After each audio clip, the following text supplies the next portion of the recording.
Hello, my name is Benjamin Niespodziany, and my favorite thing is Surrealism. Welcome to the Finding Favorites podcast, where we explore your favorite things without using an algorithm. Here's your host, Leah Jones. Hello and welcome to Finding Favorites. I'm your host, Leah Jones, and this is the podcast where we learn about people's favorite things without using an algorithm. It is fall, which means it's my favorite season, the season of new books and authors. So I am very happy this week to be talking with Benjamin Niespodziany.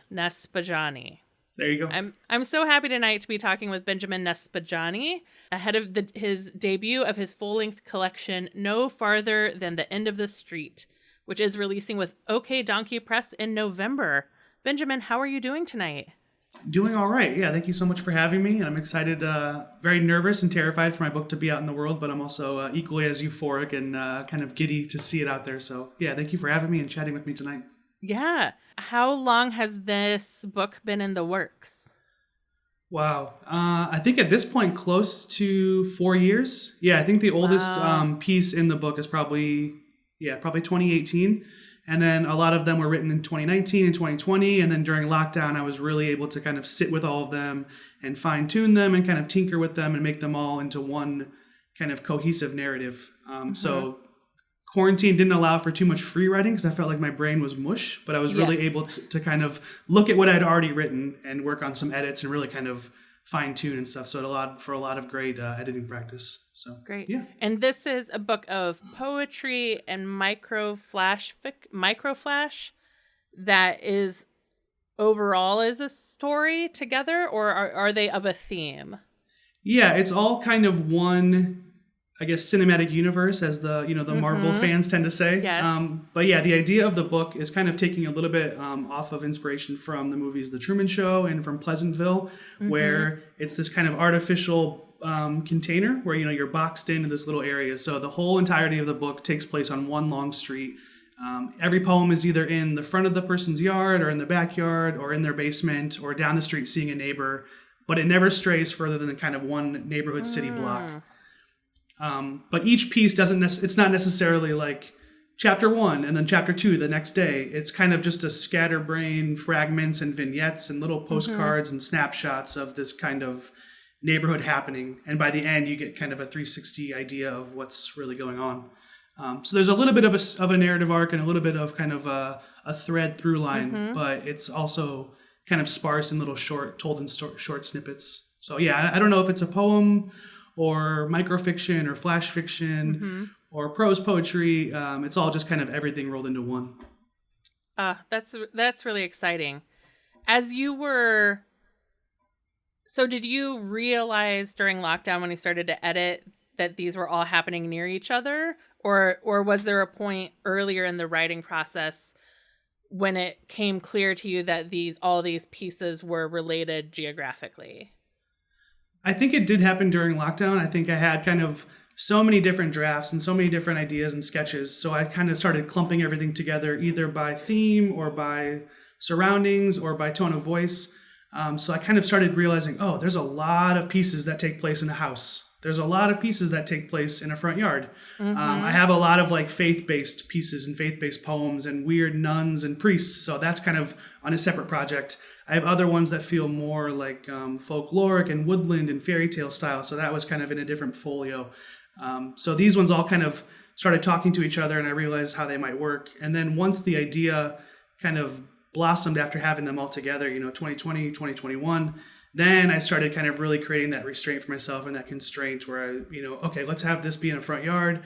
Oh, this one contains an airplane or an airstrip, so let's have that be in the backyard. I really wanted to make sure that I wasn't compromising and getting rid of certain pieces if they didn't fit, but I also wanted to make sure that I could kind of move around the language and move around some of the pieces, even if they've been published online, just kind of changing the story a little bit to make sure that they all have that same kind of voice throughout. Yeah. When you think of it, so here's a question. Here's one of the big conversations I've had over COVID. I had a lot of fire pits and a lot of weird conversations with my friends. Do you have an internal monologue? Do you hear your own voice in your head? I think so. I think I do. Yeah. And can you see images in your mind's eye? Yes, definitely. So can you, when you read this, you kind of imagine a street that you walk down as you go through the poems? Oh yeah, absolutely. Yeah. By the time the book was finished, I really had an idea of kind of what the area looked like. The backyard, it goes into some abstract depths where there's a well and there's a whale inside of the well and there's a really big backyard where there's a tarmac for planes to land. So the backyard's almost kind of like an infinity space. Yeah. And then kind of I have a very clear picture of the front yard and kind of how long the street extends. But the inside of the house is very much a question mark, and I feel like each piece would be kind of a weird morphing of that house where I think like halfway through the book, I mentioned something about the basement, and the you character of the book is saying, "Oh, we had a basement?" Like didn't even know, until that point. So it's always kind of morphing and changing. But I think with each piece, I really gravitate toward the visual and focus on that kind of image-driven piece. So I think my photographic memory or kind of seeing that image, or like one of them is based around a hollow tooth. So I really wanted to kind of focus in on the idea of there being, something inside of a tooth, and it ends up being a little written down little message wrapped up in some scroll like parchment inside of the tooth. But almost all of my pieces kind of start with a weird, strange, off-kilter image. And then from there, maybe I develop a little bit more of the description or a little bit more of the narrative. But very rarely do I have like dialogue or conversation that starts. It's almost always an image. Okay. Yeah, if you want to ruin or make a dinner party more exciting, ask people that question. It just takes one person who either, if everyone at the table has an inner monologue but one person, or nobody has like a mind's eye, but you're the only one with it, trying to understand how other people experience their inner world when it is silent or blank, which doesn't mean they don't have feelings and thoughts and visions. It's like how they access them is different. Right. And it will truly, we would talk about it for hours around the fire, all of the pandemic. That sounds very terrifying, the idea of there just being that endless silence when you think about like the ongoing thoughts of your head. I mean, and going for a walk and not taking your headphones and listening to anything, I automatically imagine that I'm going to start talking to myself or having some type of reflection and some type of conversation in my head. But the idea of it being completely silent that's like a horror film, which I guess is perfect for mid-October. Yes. But it's like, oh my gosh, if it was just a vacant space of just nothingness, I feel like my brain is I'm constantly talking to myself. I'm constantly, I can't get myself to shut up. So the other opposite would be really interesting. Yeah. But they don't feel, I also have like a very, I have like inner monologue. I'm working on my responses to you. I have a soundtrack. Sometimes it's a looping, like sometimes it's 4 measures on loop, and sometimes like it's a whole, like it's the whole Hamilton cast recording. Sometimes it's just one line. Right. So I always have, it's a cacophony, and talking to people and trying to understand how they experience understanding their own emotions, or how they think about even just like, how do you know when it's time to go to the bathroom? You think, oh, I kind of need to go to the bathroom. I should go to the bathroom soon. I'm feeling an urge, right? Right. And they're just, and one of my best friends who lives upstairs is like, no, you just suddenly know that's what you need to do. And you do it. And I'm like, I don't understand. You read your own mind without any communication or conversation. Yeah. Cowboy's really very insistent. Maybe they have more of self-awareness, I guess, than we do, where we're constantly talking to ourselves and can't get ourselves to be quiet. Yeah. It's wild. So your publicist also told me that you run the site Neon Pajamas. I do, yes. Is that a collaborative site, or is it where you share your works with people? Yeah, it's where I share my work. It's completely me, 100% me. My last name, as you've noticed, is very difficult to pronounce. So I had a friend in middle school who his dad couldn't pronounce Niespodziany. So Neon Pajamas was the alternative. For some reason that was created. I don't know why. So my friend's dad is the one for that name. But I started, from a very early age, I was really into music and really into message boards. So I was constantly doing like little movie review write-ups and music write-ups, even 14, 15, 16 years old. And then as I kind of progressed, my handle or my username that just continued throughout my years was Neon Pajamas. And I gave it a shot with like SoundCloud, doing curated little mixes, trying to make instrumental projects. I had some projects where I would do long mixes under Neon Pajamas or the occasional DJ set under Neon Pajamas. And all the while I was always kind of blogging for other websites or doing interviews for another website or doing contract for another platform. Yeah. And there would be so many pieces that would kind of fall by the wayside. Like, oh, I really like that book or I really like that movie and it's not getting picked up, or I have too much to do on my own thing. I can't be pitching more and more stuff. So I just kind of wanted to create a hub where I could share some of my own work, of course, but then also kind of create this ongoing blog where I can talk to artists. And if there was a visual artist that I really like, or if there was an author or a musician, then I could kind of have them on my platform to interview them as well. So the blog aspect of Neon Pajamas, it's fallen by the wayside a little bit. I still try to update it pretty frequently. But when I first started it, maybe 2016 or 2017, it was about 90% music. And then as the years have gone on, I got more into literature and more into poetry, more into collage art, more into visual art. So there's a lot of kind of coverage of multimedia as opposed to just music. Whereas I still cover music every once in a while, but it's a lot more, I guess, diverse than it was 5 years ago when I started it. I mean, that's the wonderful thing about when you own the space where you're publishing, is that it can grow with you. Right. Versus, no, this is your beat. We hired you for this beat. We don't care about your other opinions. We don't care how you're growing as a critic. We only want your music opinions. Or I've done websites where it's just hip hop blog, just hip hop music, and that's great. Or we've done little literary journals where it's just prose poems, and that's awesome. Yeah. But my website is almost like I have no rules, I have no bosses, I have no one to report to. If there's something that I'm reading on a Sunday and I like to write about it, then 3-4 sentences, I post it and it's good to go. Nice. There's a lot less, I guess, not pressure, but it just seems a little bit more natural, where there's nobody I'm not taking submissions. I'm not getting stuff where people are saying, hey, we'd really love for you to cover us on your blog. It's more so like, oh, that book was good. I'd like to not only put it on Goodreads, but also put it on my blog. Or, oh, I can't stop listening to this album. I'd love to write a paragraph about it. Yeah. But yeah. What have you had on repeat lately for music? Oh my gosh. Everything.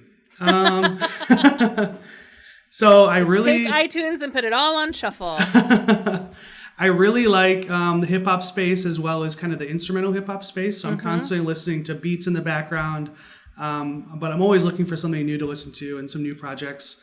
But another one that hasn't come out yet, so I can't say that I'm listening to it heavily. But there's a rapper from St. Louis who kind of came to Chicago and made it his own, named Smino. And his first project in 4 years comes out on the 28th. So I'm very, very excited for that project. It's been a long time coming. I feel like I'm still listening to his project from 2018. So I'm just really looking forward to him finally having some new music out. I think he was in a little bit of like label trouble and maybe there was some managerial stuff. But yeah, it's kind of like, okay, we need something new. And finally it's coming. So nice. Now, are you a St. Louis or Chicago person? I am in Chicago, yes. I've been here for about 9 years now, yeah. Oh, great. I'm here. I'm in Chicago, too. Oh, okay. I'm Where in are you in Ravenswood. Chicago? Ravenswood, Okay. Yeah. Nice. Just a little bit north. I'm in Logan Square, so not too further north from or I guess farther north. The title of my book is No Farther Than the End of the Street, and it was originally No Further Than the End of the Street. And then we had to look up further versus farther to see which word was properly used. And I had no idea. And it was always further, but we learned that farther was actually more about distance, and further is more about like after further investigation, where it's a little bit more abstract. Whereas farther is down the street, down the way, and further is let's explore further, whatever. Right. But yeah, it just made me think of that. So I'm constantly correcting myself in my head now that I know the differentiation. I've gone this far in my life having no idea further versus farther. Yeah. And I've talked to people about it and no one really knew that unless you Google it. So.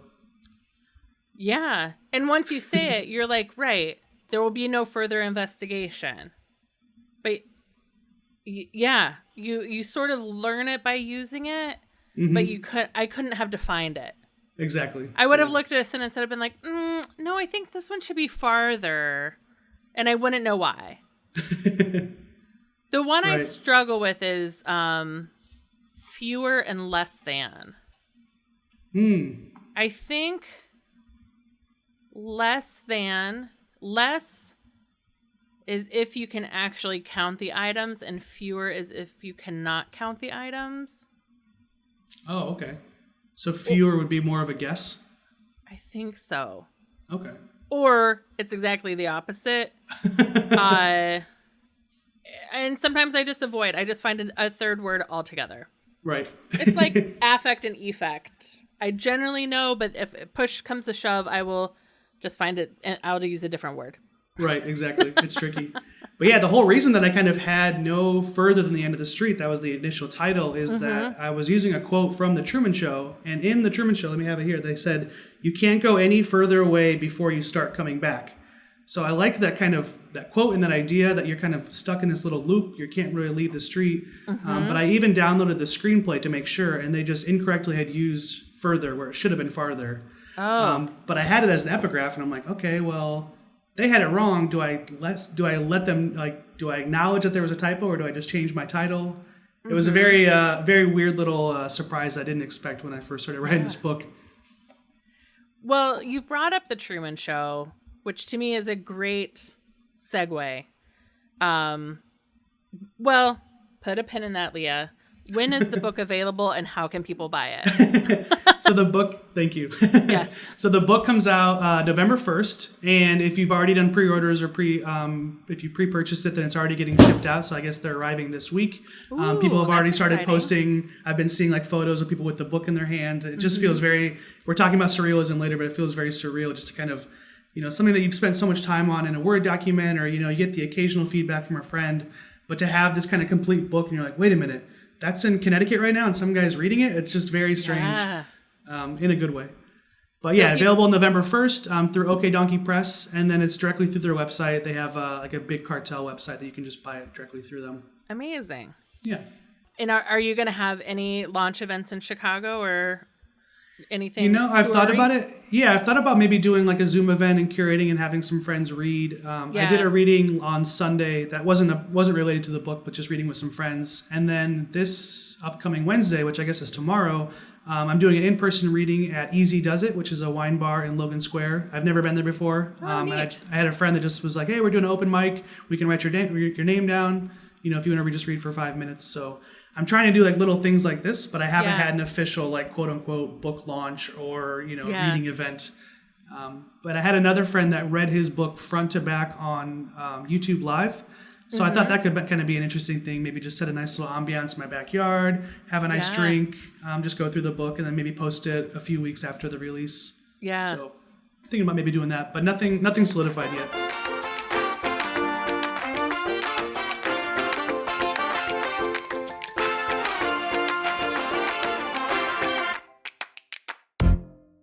So I ask people as they're coming on to think about a favorite hobby, a favorite movie, just an topic that we can talk about. And yours was surrealism, and kind of almost more specifically surreal films, TV. Let's start. Can you start with a brief definition? I'm like, surrealism, it's Dali and Rene Magritte. But I think there's more than that, because you've included The Truman Show, which I didn't think about as being surreal, and I'm very excited to talk about. So let's start with, how do you define that something is surreal? When do you know it's surreal? Anytime that reality is no longer the reality that we see when we walk down the street. So whether or not that means super in the future and, post-apocalyptic or whatever it might be, or somebody wakes up and instead of an arm, they have a tree branch. Or they wake up and their head falls off and rolls down the street. Or, for Truman Show's example, everything's normal, everything's fine, reality is as it seems, and then he realizes he's in a giant dome and they're filming him. So it's not surrealism in the sense that it's artificial and fake, but it's surreal in the sense that what you think is reality is no longer your reality. So anything that has, people turning into different animals or people's body parts turning into different objects, that's always really fascinating me, where you're kind of, just the normal day-to-day is no longer there. If it's a book or a movie or a TV show and it's, this is exactly like how Chicago life feels, then I have no interest in it because I can go walk down the street in Chicago. Those kind of shows where it's hyper realistic have never really done much for my entertainment.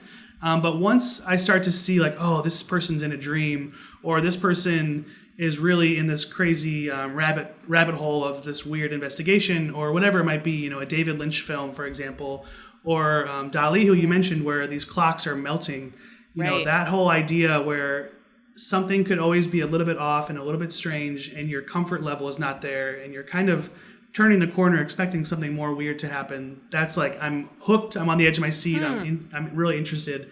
If it's like just a romance rom-com or something like that, that's great, but it's not going to bring me to the page and get started writing, or it's not really going to inspire me, or I don't know. But surrealism is always something I just like the weird and the strange. I was thinking about having the word weird be my answer instead of surreal, but I think they both kind of go back and forth, where things are just a little bit not what they seem. Yeah. I will admit, surreal is easier to wrap my head around than just talking about weird. Weird. So let's time travel. Do you remember the first, whether it was, you're in art class and you're being introduced to surreal art? Is it the Truman Show? Do you remember your first brush with surreal media that you were like, that really got you?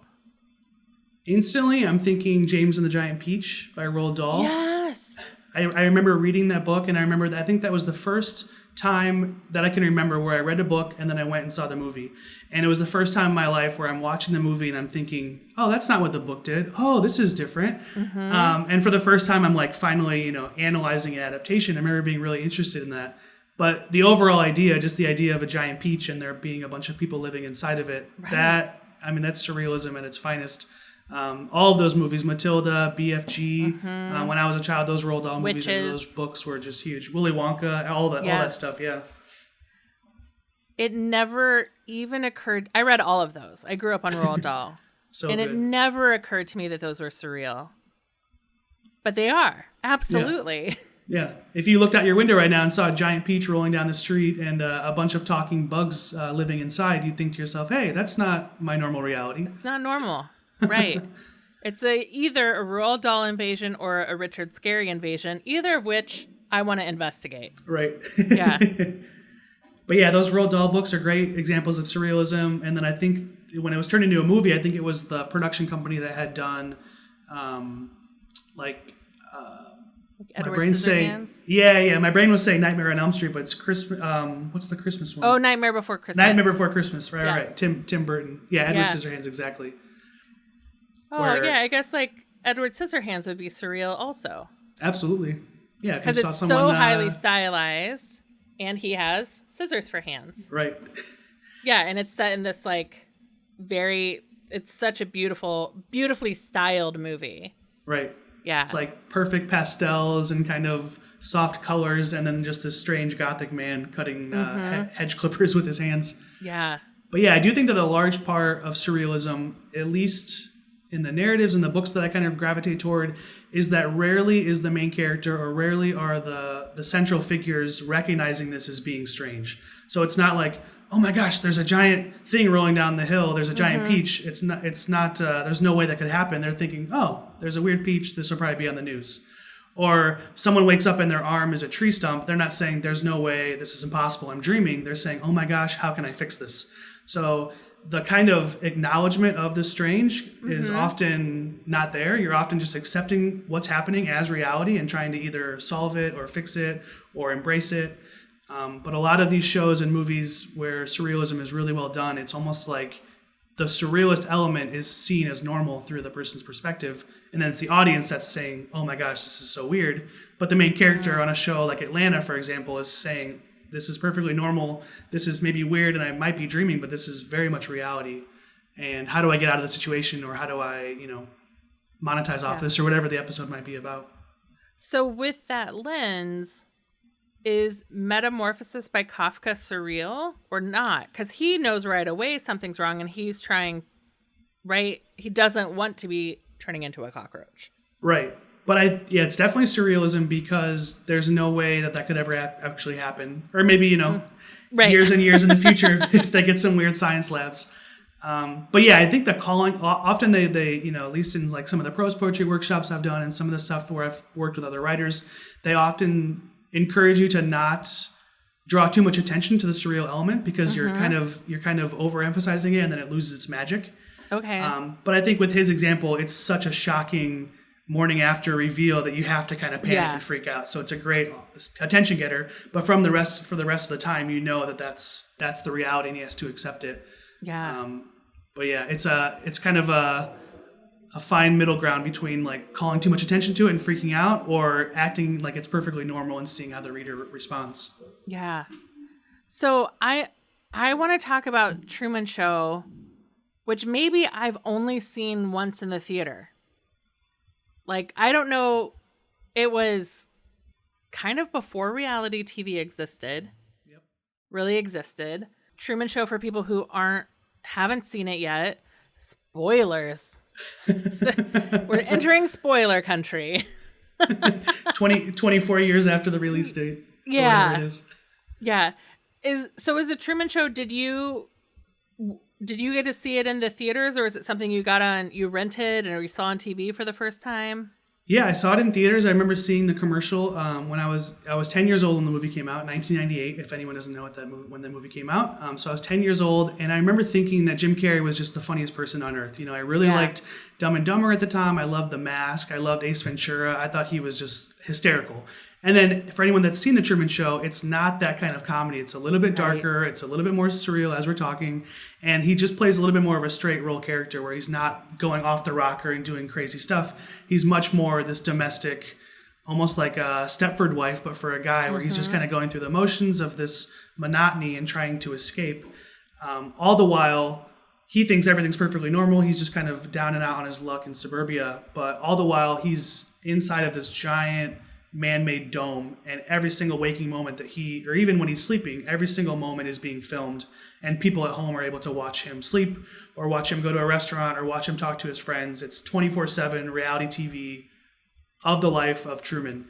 And obviously the conflict becomes when he starts to try to escape this area. He tries to go on a vacation, and his plane keeps getting delayed, and he's not able to leave, and he starts to slowly realize, okay, this might actually be a simulation, or this might be something is being put up. He starts seeing, the same car goes down my street every week at the same exact time. And he starts kind of losing his mind a little bit, because you're wondering, am I dreaming? Is this real?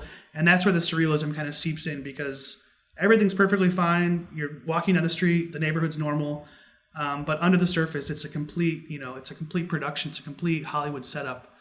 And there's kind of the quote unquote director is playing God essentially. And it just gets more and more bizarre until the kind of the climax at the end. I don't want to give it away. I guess it's been 24 years, so maybe you shouldn't.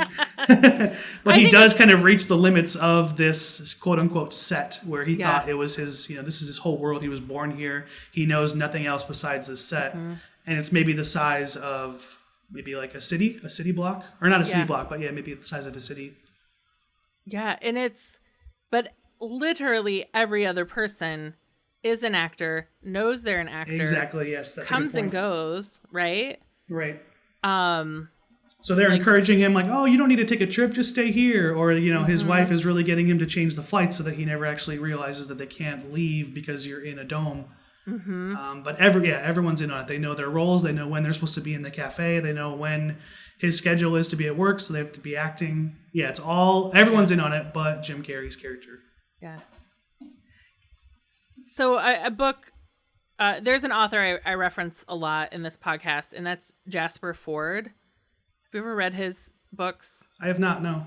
So he's got one series called the Thursday Next series. Thursday Next is she's a book cop. She's the book police, and she goes in and out of book world to solve crimes that happen to manuscripts.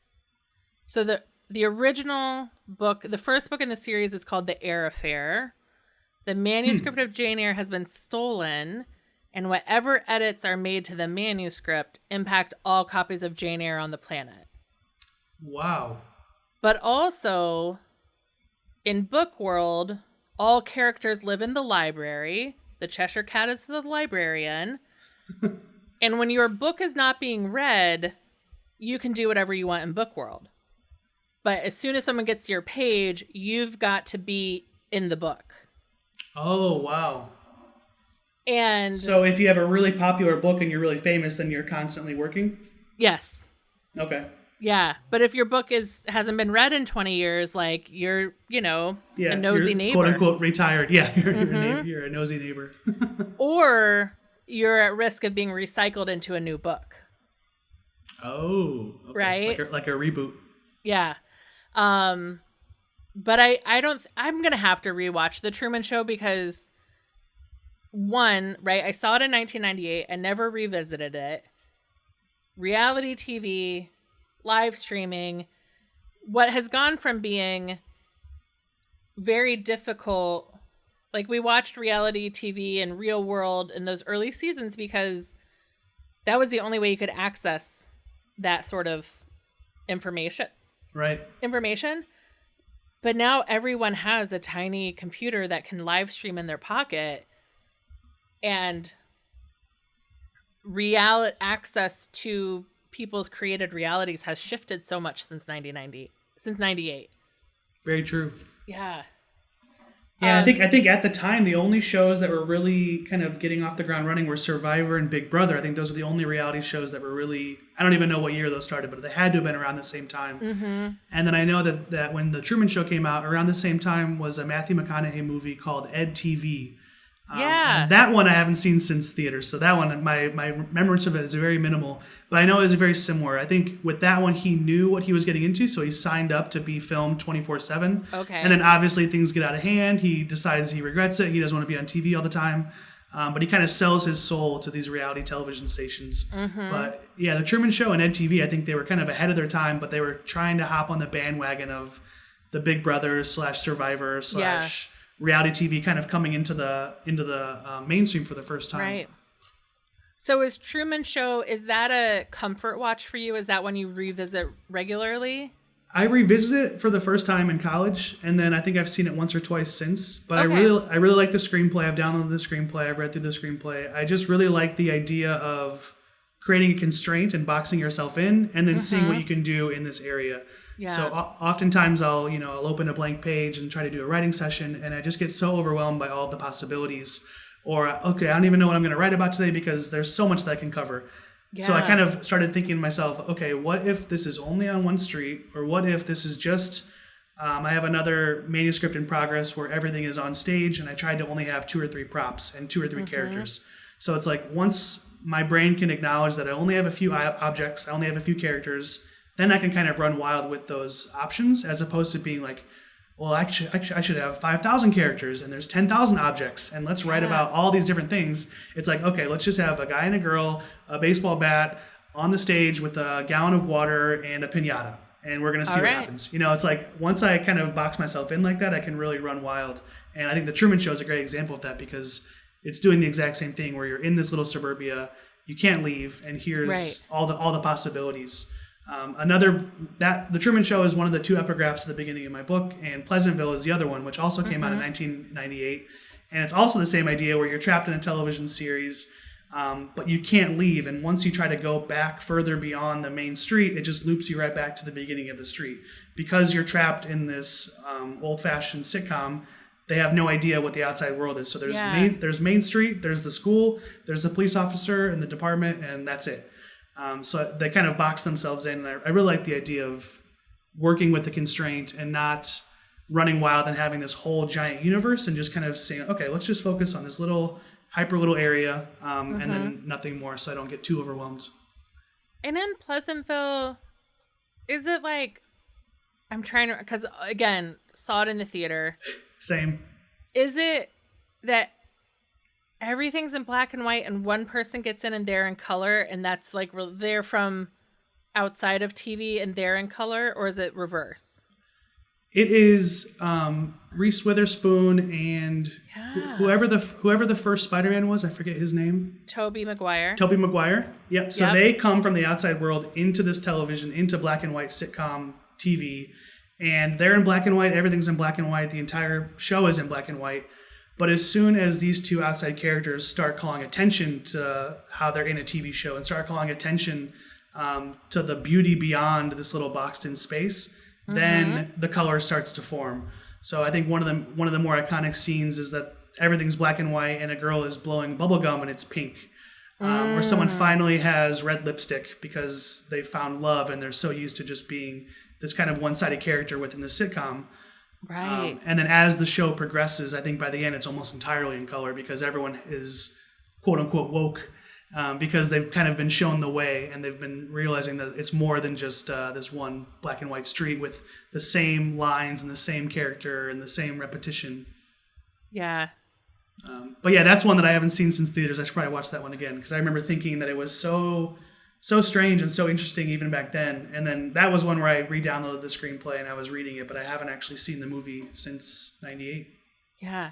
So I opened up the IMDb page. And then I was thinking, I wonder if I guess WandaVision kind of at some level has some things that are surreal. I've heard about this. I've heard it's like very kind of meta and kind of a little bit strange. Yeah, but I haven't seen it. And then right away, the two clips on the IMDb page for Pleasantville, one is the trailer and the other one is what to watch if you love WandaVision. So you're on the right wavelength. Yeah. So in WandaVision, every episode is a different era of television, perfectly recreated. So the first episode is like an I Love Lucy or Dick Van Dyke Show. Right. Like that feel, the jokes, the constructs, it is a perfect reimagination of the Dick Van Dyke Show, but with Marvel superheroes in it. Wow. And then there's like a 1970s show. There's like even the one where they do that's a 1990s sitcom where I was like, oh yeah, there were tropes in the 90s. Like that's not just like normal TV. So you don't have to know anything about Marvel to watch and enjoy WandaVision. Nice, which I don't, so that's good. Yeah. No, just if you've watched enough TV of different eras, you'll appreciate the costume design, how they shot it. They changed the format of the screen to match like what TVs were in different years. Oh, wow. So it does not become a full screen. It doesn't take up your whole screen until like the 4th or 5th episode. Wow, that's really interesting. Yeah, because they're doing the aspect ratios of... Yeah, screen progression, which I haven't really heard of. Okay, that's interesting. Yeah, I might check that out. I knew about the kind of old sitcom Dick Van Dyke style, but I thought that was what they stuck with for the entire season. I didn't realize that they're jumping around decades and jumping around eras. That's really fascinating. Yeah, and it's just so well done.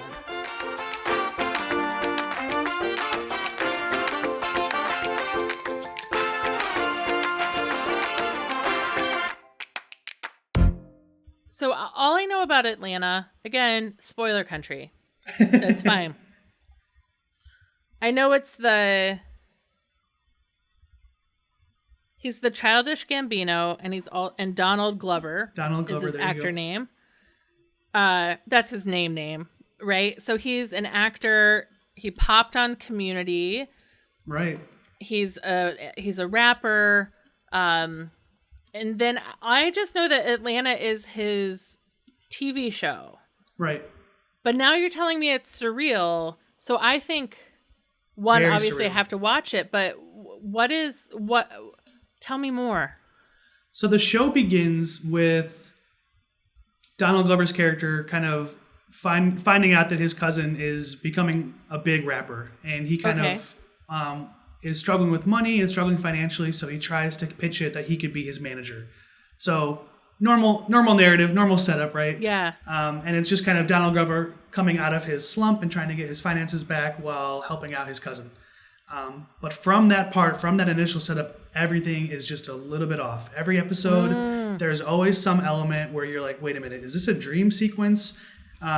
There's standalone episodes where side characters go on these little quests just to pick something up that they found on Craigslist, and it turns into like a horror episode. And you're like, I thought this was like an Atlanta rap comedy show. You never know when you press play. You never know what genre you're about to get into. You never know what's going to happen or who's going to pop out. It could be completely straight-laced, normal Atlanta story, or it could be completely off the rails where, by the end of the episode, they're eating human hand, which is one of the episodes. Spoilers. Okay. But it's been compared to like David Lynch and Twin Peaks, while still having like, obviously more of like a modern hip hop aesthetic, but it's very surreal and strange and maniacal and full of political commentary and full of hysterical moments. And then the next scene you'll start crying, and then the next scene you'll stay up overnight because it haunted you. And then the next scene is back to laughing.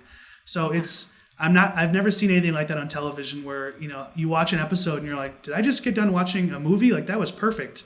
That wasn't even Atlanta. By the time it's done, they have certain episodes where the entire cast and the entire setup is none of the recurring characters. There's nobody in the show. It's just like a standalone side short film, basically. But they really kind of think outside the box while still kind of keeping you in this really interesting atmospheric tone. And it can be very very polarizing for people, because some people really love it and they love that weirdness and they love not really knowing what's going on, and other people like just can't handle it because it's just too much. They just wanted their empire, but led by Donald Glover. Right, exactly, yeah. Or they want to be like, oh, I just want to go back to him being in the studio and making it big, or I really want him to win a Grammy, and it's like that's not what the show is about. It is what that's about, but it's much more about their kind of inner turmoil, inner psyche, and I guess also just playing off of how strange Atlanta can really be from the day to day. But the idea, I think, initially with them was to have 3 seasons. They had the idea of start to finish. It was like a perfect story arc, and they were going to be done. And FX was like, because of COVID and because of financial whatever, and because of all the new attention that Donald Glover was getting, they settled on doing 4 seasons, and the final 2 seasons both happened this year. So season 3 was in the spring, and then season 4 is happening right now, and it's about to be finished. But it's so rare to see a show that has 2 seasons in 1 year, and this is after like a 3-year break. Yeah. But it's almost like they have like this perfect narrative arc, and then Donald Glover probably has 100 other things to do. So he's probably trying to get this out, but also doesn't want the 4th season to struggle, because often 3rd, 4th, 5th seasons can get a little stale. Yeah. But every episode kind of reinvents the wheel and just really, really throws me for a loop every time, which is what I'm always looking for. And how did you start watching Atlanta because, so you mentioned you're into hip hop. So did you watch it because you're like, oh, it's going to be a show about hip hop? Or did other people watch it and come to you and say, there's this new surreal show on and you are going to love it? I think it was much more of the former. I think it was the angle that I heard it pitched was, there's a hilarious new show on TV called Atlanta, or there's a really cool new rap show called Atlanta. It definitely pitched as more of a comedy, and I thought it was going to be much more grounded and much more comedy focused. And it was I think in the initial episodes, I was almost looking at it like Entourage, but for a rapper, whereas you're kind of seeing him from the early stages and then become the superstar. That's kind of what I thought going into it, and I couldn't have been more wrong. Wow. And I think, but even if you rewatch the first season, I think the first couple episodes kind of give you that idea. He's trying to reignite a flame with his cousin. They're trying to go back in the past. They're trying to make some money. They're trying to figure out their plan, and then things just get weirder and weirder and weirder. Or there's like vision quests in the woods, and there's other ones that are complete dreams where the character wakes up at the end. It's really, really fascinating. Absolutely 0% of people have said any of that to me. I was even going to say the 3rd season, they're doing like a European tour, and they're going to all these kind of very strange places.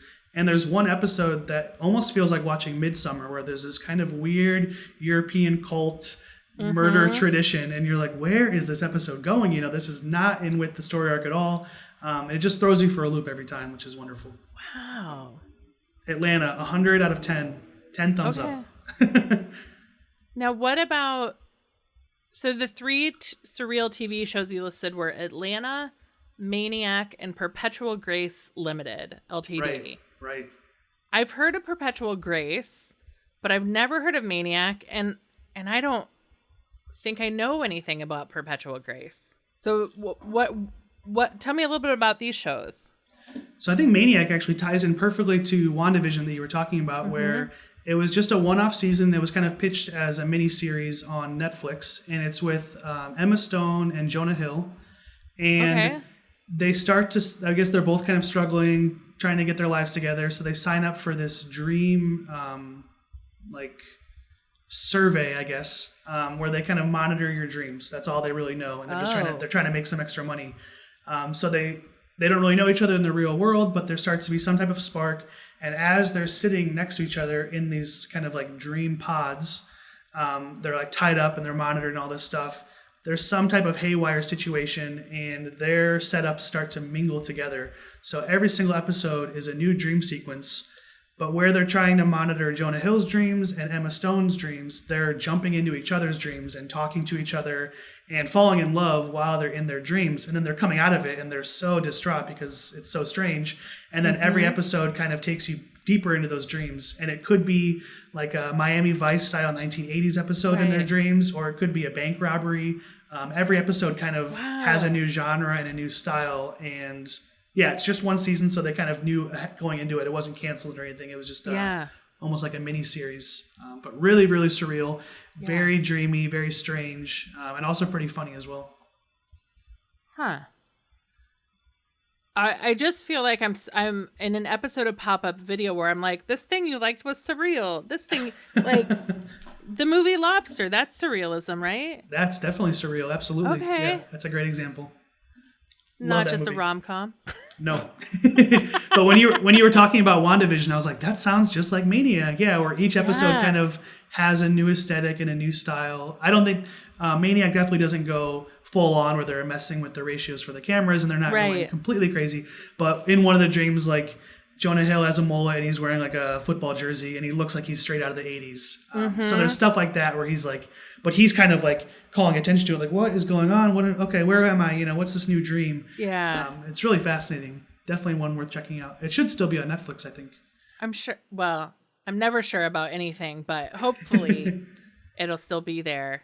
Right. And what about Perpetual Grace? Saying it out loud feels like it's probably churchy. It's like religious. You would think. It's almost like it's such a hard show to describe. And now I'm even questioning whether or not it's surrealism. So the show is created by a Chicago director and writer, Steve Conrad. I'm so glad I remembered his name. Steve Conrad. And he's best known for doing, like, he did the screenplay for that Ben Stiller movie, The Secret Life of Walter Mitty. And he's done a bunch of other kind of like pull at your heartstrings, feel good films. Yeah. And he has two shows that both kind of went under the radar of most people. One was The Patriot, which just lasted for a couple seasons on Amazon Prime. And then he had Perpetual Grace, which just lasted for one season on like Epix with an X. It was some platform that no one even really watched. It just completely went under. But the whole idea is that a son is struggling financially, so he fakes his own death so that his parents go to the funeral, and that he can, while the parents are at the funeral, his body double can go back and rob his parents, basically. So there isn't surreal elements where anything's out of the ordinary in the actual real world USA.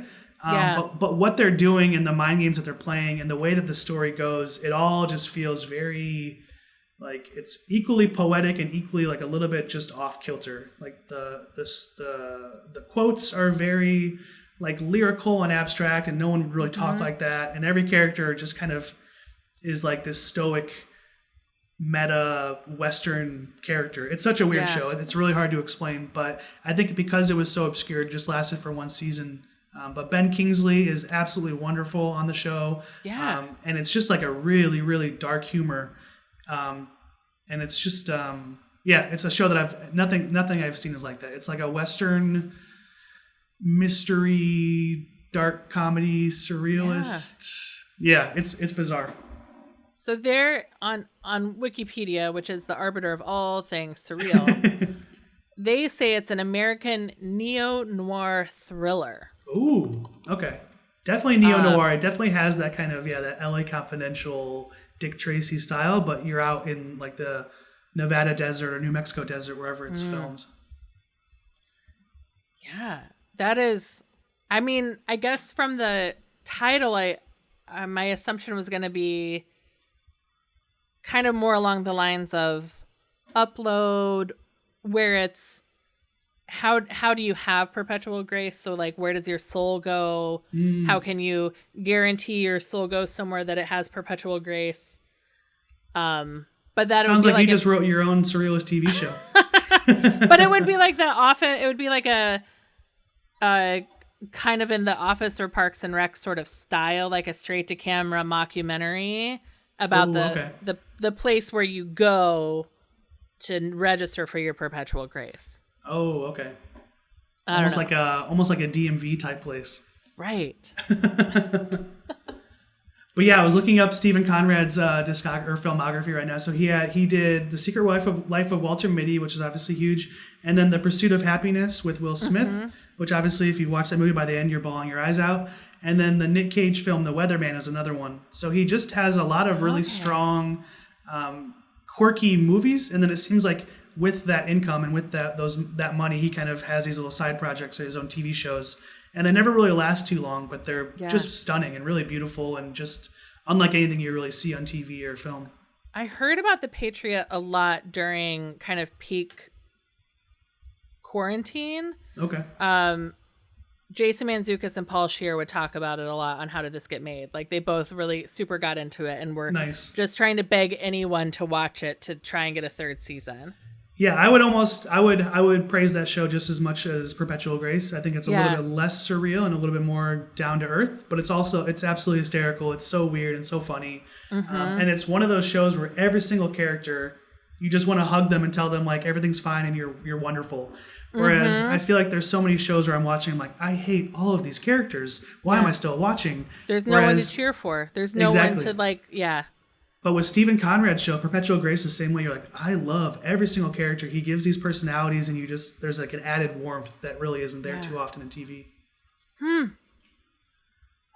This is gonna be. I can already tell this episode is gonna fill my queue, and I'm thrilled.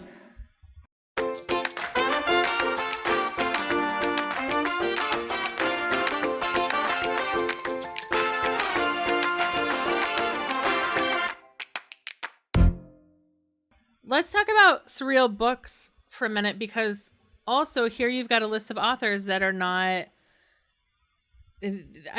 So this is I think this is really you're gonna know exactly how old I am by the two books I think of when I think of the surreal books, which are Infinite Jest and House of Leaves. Oh, okay. So the first one is by David Foster Wallace. David Foster Wallace. Thank you. Right. And then the second one is Daniel Lubietsky, I think. No, that's not right. Mark Z. Daniel Lusky. Yeah. Thank you. I got some of the letters correct. But yeah, House of Leaves is a perfect example where, you kind of have this strange happening. You wake up one day and you realize your house is bigger on the inside than it is on the outside, right? That's very surreal. And that was one of the first books. I don't think it's... Actually, I don't know if it is still influential in my writing, but it's one of the first books where I read where I was like, oh my gosh, this is what you can do inside the confines of a book. You can have pages where somebody has to look up into a mirror to read what's happening. You can have footnotes on top of footnotes. I was reading that book in high school and I was just floored. And I think what he's done since has been trying to kind of replicate that initial invention. And maybe he hasn't been as successful, but that first book, really groundbreaking. And that's another polarizing piece of literature where people either love it or hate it. But it really got me into like, okay, what was he reading when he wrote this book, and where did this come from, and how, and I'm finding 10 other artists and 15 other authors and 10 other books to read. Wow. So yeah, that's a good one. That's a good one to bring up because it feels very similar to that Pleasantville or Truman Show where you're boxing yourself in, and then when you're in that box, weird shit happens. Yeah. I think it got too spooky. I know I didn't finish it. I think it got spooky. I think it got really spooky, and I couldn't handle it anymore. Yeah, it gets very spooky. It's a strange one. Yeah. Yeah, definitely good for late October as we're talking. Yes. Yeah. So what about, so on the list that you sent me, Zachary Schoenberg, Jenna Rose Nethercott, and C.A. Conrad, or so talk to me a little bit about these authors. Are they poets? Are they fiction? I mean, I guess can't really have a surreal documentary, can you? Right. Maybe. It would have to kind of stretch the boundaries. Yeah. There's a movie that I haven't seen, a documentary called The Act of Killing, or The Art of Killing. The Act of Killing. A 2012 documentary film about individuals who participated in the Indonesian mass killings, and they replicated how they did all of these, where they had these really large sculptures and really large stage setups that they would kind of make these theatrical killing fields. So the entire premise of the documentary is horrifying, and I guess it's very hard to watch. But the settings that they're creating look like these Alice in Wonderland kind of dreamlands, where they're doing these horrific things, but they're turning it into like a presentation. So I guess that's one that came to mind as far as surrealist on the documentary scale, but I haven't seen that one. But yeah, for the books, Zachary Schomburg is both a novelist and a poet. So I think he has 6 or 7 books of poetry out, and then he has 1 novel. And all of his stuff is very surreal. It's very tender, sensitive surrealism, where he's often heartbroken and looking for his heart that is, buried in the ground somewhere, or he's, there's often this kind of attachment to love and sensitivity, all the while weird things are happening. So it's like, very tender, touching surrealism, which I absolutely adore. And he was one of the people that was able to blurb my book, so that was like icing on the cake. Oh, how exciting! Right? Yeah. And was that your first interaction with him? Was asking for the blurb, or had you been able to meet him at conferences or readings in the past? Yeah, I think it would have been more daunting if I just kind of cold called him, but I'd met him before. AWP, the Writers Conference, was in Portland in 2018 or 2019. And I was able to meet him there, and I'd interviewed him on my blog before. And then he had this, he called them 2x4 workshops, where it was 4 weeks, and then he worked with 2 people on his workshops. So I just signed up for it was Skype even before Zoom was big. He did these workshops with me, and that was first when I was really trying to work on my poetry and work on my writing. So he was kind of not only an early inspiration and influence, but he was also, giving me suggestions and feedback on my own poems and saying like, oh, really lean in here, or you can make this even weirder, or, oh, have you read this book?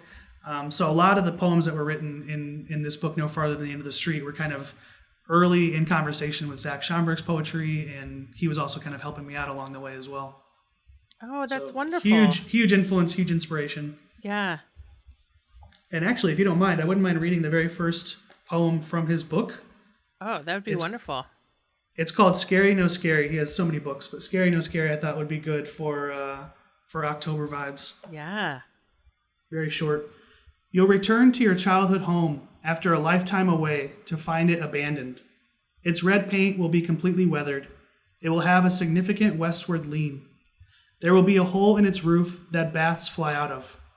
The old man hunched over at the front door will be prepared to give you a tour, but first he'll ask, scary or no scary?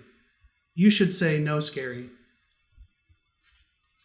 And that's the opener of his book, so you just kind of know that it's going to be a little bit interesting, a little bit off, but really, really beautiful and very touching too. Yeah. And then, with the other artists, they're also kind of a similar style. So Jenna Rose Nethercott just released her debut novel called Thistlefoot, which I actually haven't been able to read yet. It's like a 400-page mammoth. But she has a really great book of poetry called The Lumberjack's Dove. And it's one long book-length poem. And it's kind of broken up into little prose blocks. So it's, you could see it almost as kind of microfiction or short fiction, or you could also see it as poetry. But the entire premise of the book and the whole premise, I guess, was based off of a prompt that someone had given her, where take one object in your everyday life, replace it with another object, and go from there. So the idea of this book is that a lumberjack is chopping wood out and about, accidentally cuts off his arm, and in replacement of that arm is a dove. So because he doesn't want his arm to fly away, needs to get help, he ties a string to his arm that ties to the dove. And then he's trying to find a witch doctor to get his arm back. All the while, he's losing a lot of blood and losing his mind. but the entire book is one long kind of poem, and it's kind of taking you through the process of this kind of folkloric fairy tale strange dream. Really, really beautiful book. Wow. That's such an interesting prompt Mm-hmm. to just replace an item. Mm-hmm. So simple, right? And I love the idea that it created an entire book, as opposed to like, oh, I was able to get a poem out of that. It's like, no, I was able to get my debut collection out of that, right? Mm-hmm. It feels like it feels like these poems can start at the same place of like stepping off the wall in an improv show. Totally. Right? You're just going to step off the show and commit to it and see what happens. But also because it's improv and there's chairs on the stage, literally anything can happen. Exactly. And it's whether or not you allow anything to happen and how you react and how your fellow improvisers react to it. 100%. And there could easily be an evening where, you're driving home that night and you say, oh, okay, improv was okay, nothing really happened. Or you could be driving home and say, oh my gosh, I totally wrote, it led to this joke, which led to this joke, and now I'm going to go home and I have a whole movie in my head. Right. One little sliver can really create this kind of giant, or I guess a thread can really create this giant article of clothing or something like that. Yeah. Well, and also the question of, I was certain you were going to say, replace his arm with an axe. But instead of an axe, which can be a violent tool, it's replaced with a dove, which is like a symbol of peace. And right there, like you're just off and running. Right. And I just really haven't thought deeply or even shallowly about surreal art in a long time. So this is really so interesting. And what about C.A. Conrad? And C.A. Conrad is another one who was able to blurb my book, another really early influence. They have a book called The Book of Frank, which is their first book. And every single page and every single, I guess, sliver is like a retelling of Frank. So you think of shows like Adventure Time or even like Family Guy, where, absurdities happen. And then the next episode, it kind of starts from scratch and you're back to the beginning. Or on South Park, right? Kenny dies every episode. And the next episode, Kenny's back. So with Frank, the Book of Frank, Frank could explode, he could chew dynamite, he could go through the gamut of horrible things, and then the next page he's back up going to school, doing some weird stuff. So it kind of just made me realize that it's like episodic, but you don't necessarily have to have it be a narrative through line. It's not like the next day Frank woke up and the bomb no longer bothered him and he was no longer exploded. It was just like, keep up with me as I continue to go down this really weird parallel of Frank, So with this book, when I was kind of working on it, I realized I had all these different pieces, and I'm like, in one particular piece, it's like, oh, the main characters fall into a well. So the next page, they need to be soaking wet or they need to be drying off. And I was like, no, it can just be a completely different episode. Doesn't have to connect that way. You just need to know that there's these two characters, and every page is almost like an episode of WandaVision or an episode of Maniac, where it's a new kind of reworking of what you already have available. Yeah. And I think, there are a lot of cartoons where, right, they just reset. Like Bob's Burger, It's a new burger of the day. Yep, every day. And they are always at risk of going out of business. Like those are the stakes. The stakes are that they're going to lose the business, and Bob will always have a burger of the day. Right. The injuries don't stick around. The fire, like the damage, nothing is permanent, but the menu and the stakes. Exactly. Yeah. But you know what you're getting into every episode, and you know that it can go as far as it wants to go, and then you know that the next episode is going to be right back to square one. Yeah. Huh. So the end of C.A. Conrad's The Book of Frank is Frank rode the dandelion seed floating above the street. So, that's never going to happen. That's not a realism, but sure. After all this stuff that happens to Frank, it's a really long, beautiful book, and it's very violent and grotesque and strange. Mm-hmm. And then at the end, Frank just rides a dandelion off into the sky. It's just like a cleansing. It's a very, very strange book, but it's like a deep personality study. It's really, really cool. Huh. And CA also blurbed your book. Yes, they did, thankfully. And yeah, since that first book, C.A. Conrad's poetry has kind of gone in the direction of like more meditative and kind of like channeling like an inner spirit. So some of the poems are a lot more autobiographical, a lot more lyrically driven, whereas this first book almost feels like it's like a completely different project, completely different voice. Yeah. And I love the stuff that they're doing now, but the debut book of Frank is just like, it's just my kind of bread and butter, where I just know that things are just strange from start to finish, and you're never going to kind of, no matter what page you turn to, you'll never be in your comfort zone because you never know what's going to happen.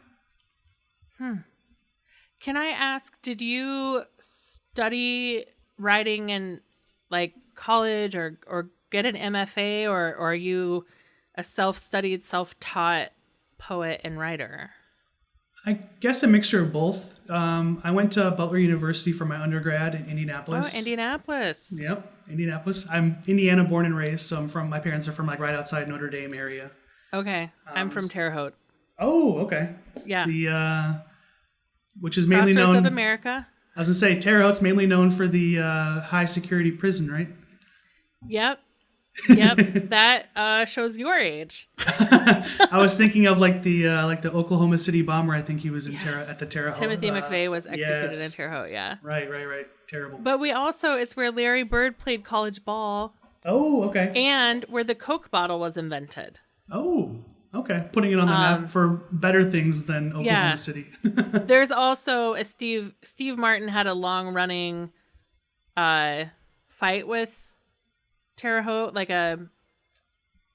what's it called when two people, like grudge, when two people don't, a beef. Nice. He had a long-standing beef with Terre Haute, and there's an end of a movie, Dead Men Don't Wear Plaid, where the evil character tries to set off a nuclear bomb, fails, and one of the last lines of the movie is, "At least I got Terre Haute." So... Was there a reason for the original hate, or was it just kind of a bit that he was leaning into? It was a bit that he leaned into that then Terre Haute leaned back and invited him to come and get a key of the city and a tour.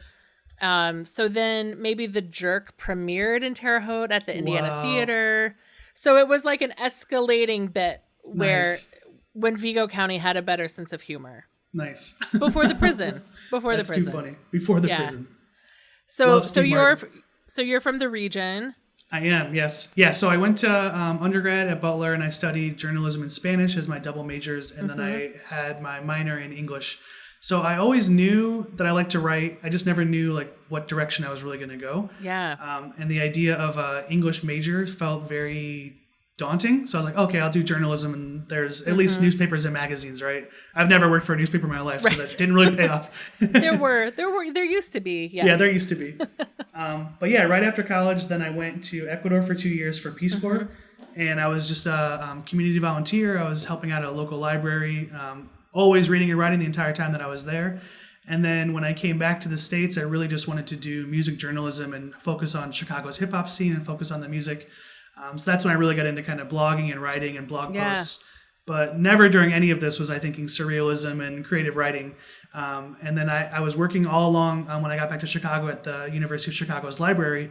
And I just started learning about more and more writers, more and more authors, and their books were just right upstairs. So I'd go grab 10 books, 20 books.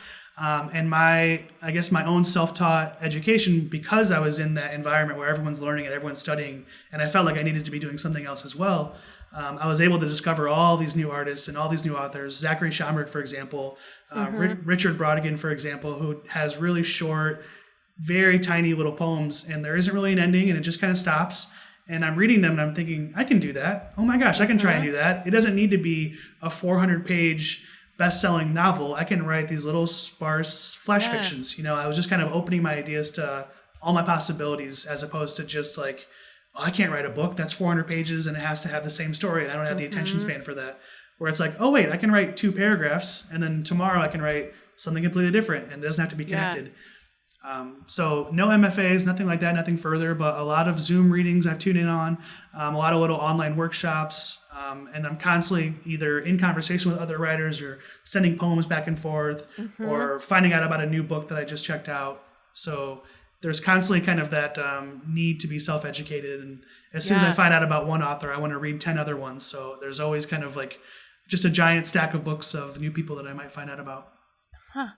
Well, if you haven't read him, Josh Bell,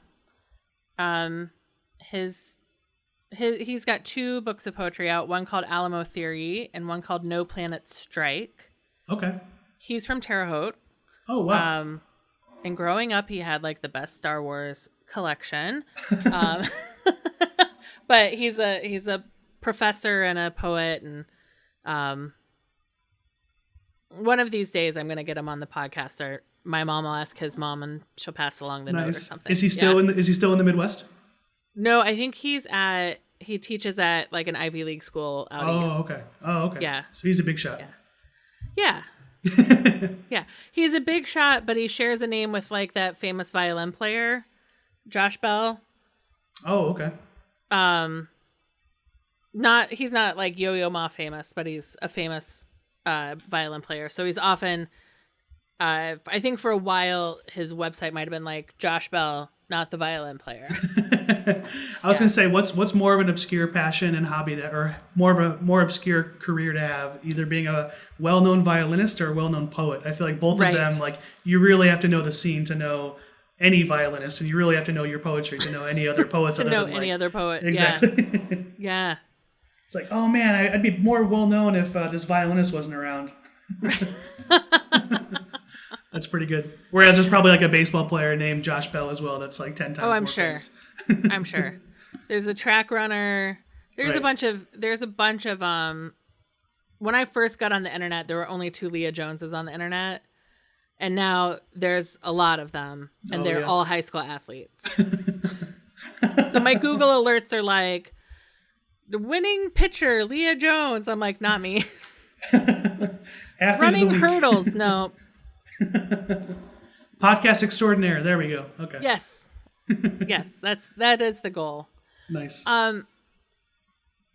So if someone came to you and said, if you were going to do, let's say, a community class on surrealism, that would be every week would like 4 weeks, and every week is a different media or like kind of media appreciation of surrealism. What would go in your curriculum? Oh, that's a great question. I think I would definitely put in the Truman Show. We've talked about it enough. And I think that that's a great one to kind of go into because, like you said, a lot of people don't really look at it as being surrealist, but I think it's very, very strange. And I love, going into depth with that idea. Another movie that I had listed on here is Holy Motors. And that's one that really flabbergasts me and I still don't necessarily understand. And that's one that would... If you're trying to have a class on surrealism and you're trying to confuse your audience and you're trying to make your students outraged at what they just saw, I think that's a great one because everyone's going to have a different interpretation to the ending. Everyone's going to have they're going to come away with something different. So it's a very experimental French film, and it's about a character who is kind of playing fill-in roles for other lives. So he will dress up like a dad and then come home and talk to his wife and tuck his kids into bed. And then he'll go back outside to this limousine and he'll change characters and he'll be an actor on a romance film.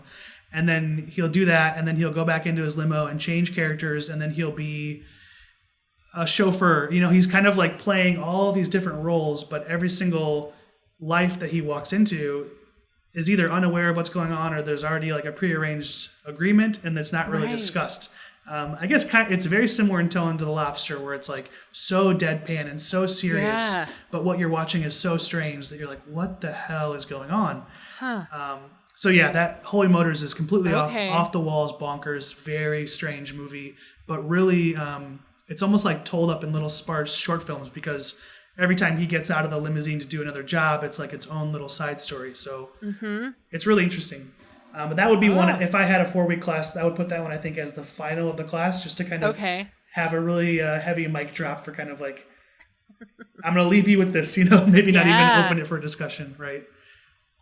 And I think Zachary Schomburg would be a great one to include if we're going to talk about literature. I think his work is so sparse and short that you can get through it really quickly. So you could cover 3 or 4 of his poems and, have enough time to discuss and talk, go into segments of his novel. And apparently he's working on a second novel, so I'm excited to hear about that as well. And then 2 movies and a book that I've mentioned. And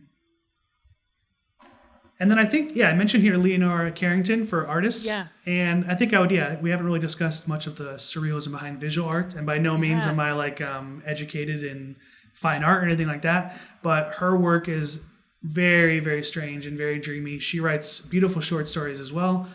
She passed away quite a while ago, but she was kind of roaming with the early surrealists, and a lot of her stories are kind of her own take on surrealism, and they're usually disgusting and foul and grotesque and beautiful.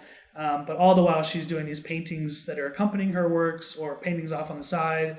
I just bought a tarot deck of some of her illustrations. Wow. So her style is really, really interesting, and she's kind of the grandmother of surrealists, I guess. But yeah, she has a short story where she is in love with a warthog, and they have 15 warthog children, and it's just all very, very strange. There's one where this princess doesn't want to go to a really high-end charity ball or whatever it is, so a hyena swaps places with her by ripping off her face, putting it over the hyena's face, and then going to the ball pretending to be her. And no one at the ball thinks otherwise, other than there's a weird smell. So her stuff is really great. I mean, she's known for, I think, being more of a visual artist, but her stories are just as strong as her visual work. Wow. I Googled her quickly, and I was trying to figure out what of hers I might have recognized. And I don't know if I've ever seen some of it. A little bit tickles a memory, but not really. Yeah, she's very interesting, and I think after she passed, which is probably about 10 years ago at this point, she kind of had a resurgence in attention and people kind of revitalizing her life and publishing books that had been out of print for years. But she was, I think, married to, or at least involved with, Max Ernst, who's kind of one of the founders of the Surrealist movement.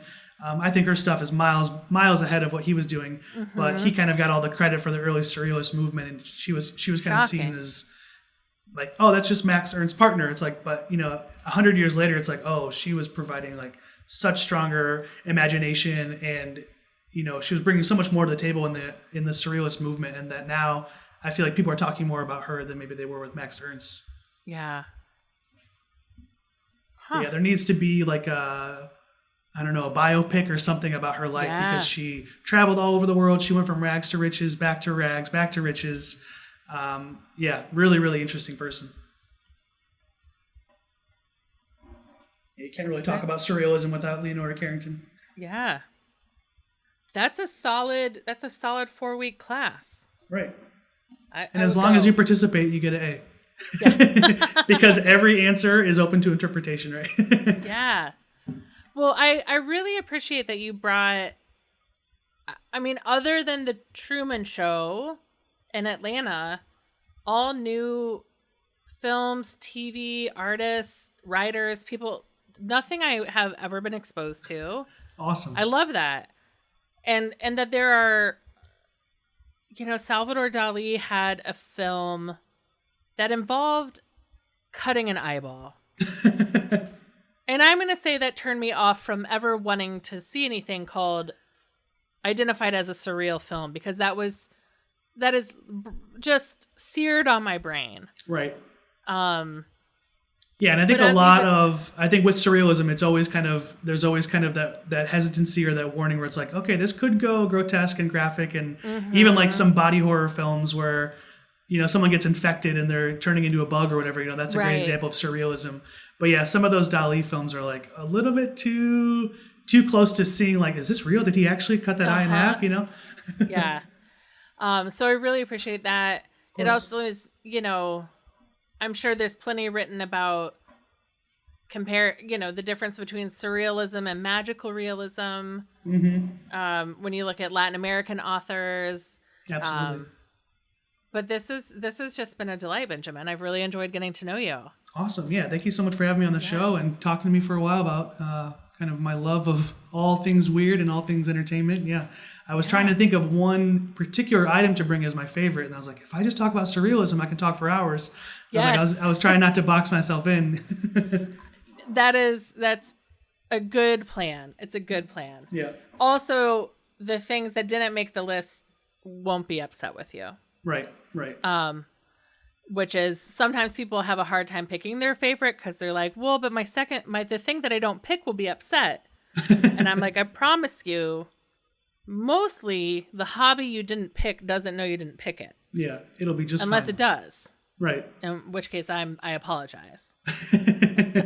All we can hope for is that the previous writers and workers of the Truman Show hit us up and say, hey, we love that you talked about this project. I don't even know who that screenplay author is, but yeah, 20 some odd years ago, I wonder if anyone's like, wow, people are still talking about the Truman Show. Oh, I'm sure they are. I'm sure they still have Google alerts set up. I would. Right. Nice. I would. So your debut full-length collection, No Farther Than the End of the Street, available now, technically November 1st, but we're hearing now from OK Donkey Press. We'll link to that in the show notes. Where can people find you on the internet? So you can find me, my handle for everything is Neon Pajamas. So yeah, Instagram, Twitter, neonpajamas.com, and I think that's everything. I've thought about getting a TikTok, but I haven't done it yet. But yeah, neonpajamas.com, and I try to keep it updated in the blog, but you can find all my poetry publications there, as well as some of my electronic resources. There's some free writing prompts you can download, as well as kind of the links to my books as well. Outstanding. I don't recommend TikTok because it's so good. You won't be able to look away. I put limits on it. I put timers on it, but then I just kept breaking the timer. So I'm getting better boundaries with it, but it's so strange. The ways that people are coming up with, if you think about the comedy of Vine and how clever people got with comedy on Vine, right? Watching jokes evolve and the speed at which memes evolve on TikTok and the way that they're visual and our oral is so interesting. Right. But also very hard to look away from.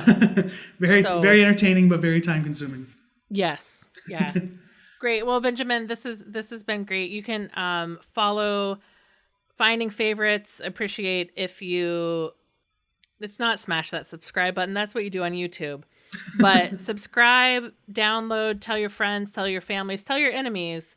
And if you've got time, review it on Apple Podcasts, formerly known as iTunes, Spotify, or wherever else you are listening to podcasts. Awesome. So thank you so much, Ben. Thank you. Yeah, I really appreciate you taking the time. It means a lot. Thank you for listening to Finding Favorites with Leah Jones. Please make sure to subscribe and drop us a 5-star review on iTunes. Now, go out and enjoy your favorite things.